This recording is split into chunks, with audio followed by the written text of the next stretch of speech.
For 6 months in 1862, Corinth became the most important rail transportation hub west of the Appalachians and the focus of national attention. A month after the momentous Battle of Shiloh, United States armed forces slowly advanced upon the strategic Confederate railroad junction at Corinth. These are remnants of fortifications built by the Confederates to defend Corinth against the approaching United States troops. Trees have protected these earthworks from erosion, but even so, time and the elements have softened the profiles. Confederate engineers oversaw a massive rearrangement of the landscape. With shovels, men moved tons upon tons of dirt. Much of the work was performed by slave labor. In late May, less than a mile to the north, Union soldiers huddled in similar entrenchments, listening as trains from the south and west entered and left Corinth. Were they hearing the arrival of Confederate reinforcements? Fact was, General P.G.T. Beauregard was secretly loading Southern troops onto trains and evacuating Corinth. He was saving the Southern Army from a siege he believed it could not withstand. By abandoning Corinth, the Confederacy lost the ability to transport troops and war supplies directly between the Mississippi Valley and the Atlantic coast. In June, Federal occupation forces constructed 6 large artillery redoubts, identified by letters A through F, to protect against attack from the south or the west. This is Battery F. Later, when General William S. Rosecrans assumed command of the Corinth garrison, he determined he did not have enough troops to man this extensive line of redoubts. To enable a smaller force to protect the railroad junction, General U.S. Grant approved Rosecrans's plan to build another line of earthworks along a shorter inner perimeter. Battery Robinette was one of the last additions. It overlooked the road from Memphis. A mile to the northeast was Battery Powell. 400 yards south, across the railroad cut, was the massive Battery Williams. Army engineers had trees cut down to form a dense barrier of abattis in front of the earthworks. This obstruction would force attacking enemy formations to break apart and slow down. After 4 months of Union occupation, the garrison here was well defended. Troops daring to attack these redoubts would be exposed to deadly crossfire from the cannons mounted inside. By late summer, Southern armies boldly seized the offensive in both the east and here in the west. In late September 1862, General Sterling Price joined forces with General Earl Van Dorn to capture Corinth, the linchpin of United States control in North Mississippi.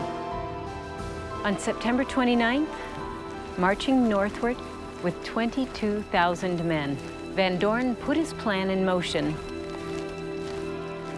On their 50-mile march, Confederate soldiers suffered from extreme late summer heat. An extended drought had left drinking water in short supply.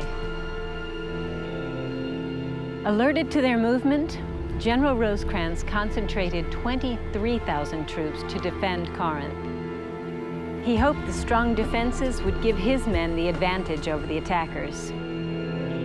To confuse Rosecrans, Van Dorn marched north, as if bypassing Corinth to invade West Tennessee.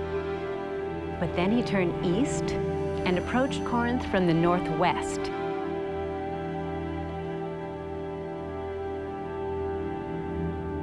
Early on October 3rd, Van Dorn's troops engaged a Federal roadblock 5 miles from Corinth. The Union troops retired across Cane Creek to occupy the old line of Confederate earthworks. Rosecrans moved reinforcements to support them. Van Dorn deployed his troops into a wide arc. His right anchored south of the Memphis and Charleston Railroad. and his left extending east to the Mobile and Ohio. At 10 in the morning, the Confederates advanced uphill under heavy fire. The combatants were clerks and tradesmen, farm boys and planters' sons. Many of them would not live through the day. As the Southerners struggled through the tangle of abattis, their advance stalled. But by noon, Price's men punched through a gap in the Union defensive lines. A sergeant from Illinois described his alarming situation. "Rebels on our front, rebels on our right and rear, rebels on our left and rear. Soon, we will be surrounded if we stay here."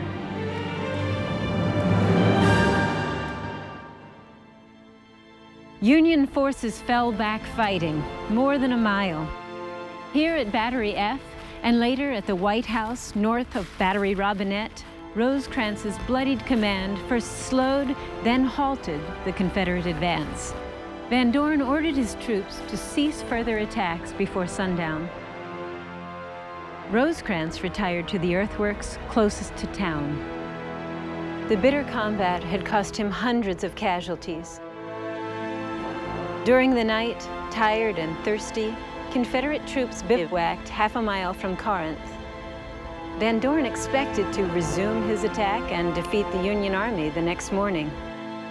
Rosecrans redeployed his troops, who worked through the night to build additional breastworks. The Federal defenses formed a continuous line, roughly 2 miles long. At dawn, artillery duels and skirmishes erupted along the front, but Van Dorn's scheduled attack was delayed for several hours. At mid-morning, the Confederates attacked, rushing headlong into a murderous fusillade delivered by U.S. sharpshooters and artillery, defending batteries Powell, Robinette, and Williams. Massed columns of Southern infantry sought to overrun Battery Robinette. Rifled cannon mounted inside the redoubt and at nearby Battery Williams blasted the Confederates with deadly fragments, while Union infantry fired volleys of musketry into the approaching troops. The first line of attackers was shattered. A captain from Ohio described the scene. As the smoke cleared away, there was a mass of struggling bodies 10 yards square. A lieutenant from Alabama described his view from outside. "The men fell like grass. I saw men running at full speed, stop suddenly, and fall upon their faces with their brains scattered all around. Others, with legs and arms cut off, shrieked with agony." Even so, a cluster of Confederates entered the ditch fronting Fort Robinette.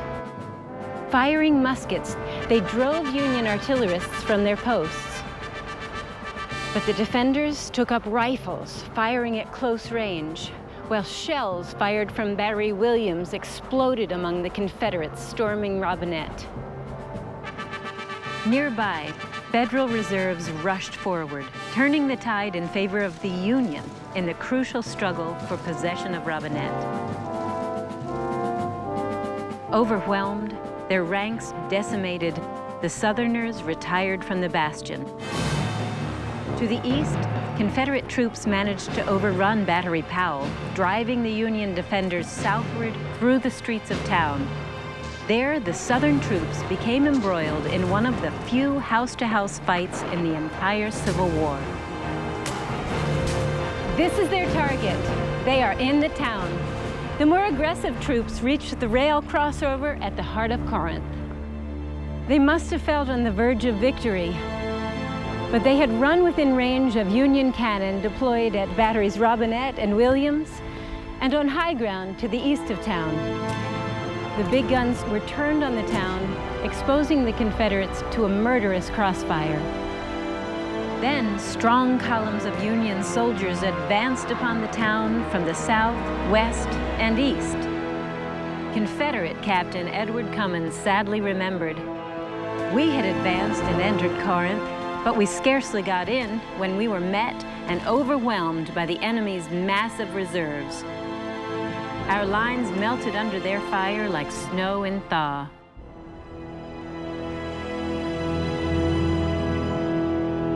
Without support, the Confederates here had no choice but to pull back. By 1 p.m. on October 4th, Van Dorn's shattered army was in full retreat. Rosecrans did not immediately pursue them. The next day, at Davis Bridge on the Hatchie River, 8,000 fresh U.S. troops sent from Bolivar by General Grant tried to block the Confederate escape. However, the Confederates resisted long enough to cover their army's escape back into Mississippi. Back in Corinth, the awful carnage of dead soldiers included Confederate Colonel William P. Rogers. During the attack, Rogers commanded his men from horseback with no protection from enemy fire. General Rosecrans ordered his opponent buried with honor where he fell in front of Battery Robinette. Combined, both sides lost nearly 8,000 men killed, wounded, or captured. In fact, the casualties suffered by the Confederates, when compared to the total number of men engaged, rank among the highest of the entire Civil War. Throughout the Western Confederacy, citizens lamented on the tragic waste of blood and life at Corinth as one of the darkest days of the war. The battle marked a turning point in the West. Van Dorn's bold expedition to capture Corinth, the last Confederate offensive in the Mississippi theater, had ended in disaster. Now the initiative went over to Ulysses S. Grant, who was free to launch his first campaign against Vicksburg on the Mississippi River.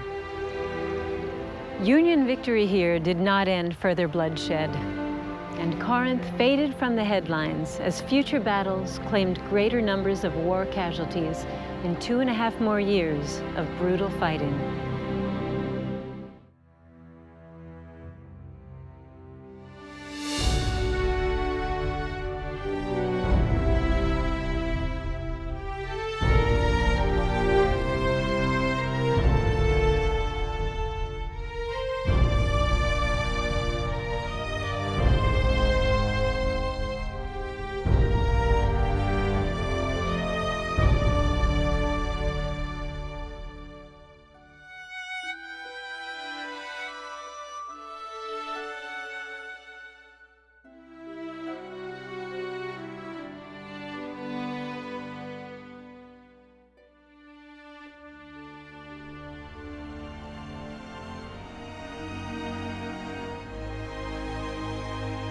Thanks for watching. If you'd like to help us produce more compelling historical content like this, please like, comment below, and share this video with fellow history buffs. And of course, be sure to subscribe to help keep history happening.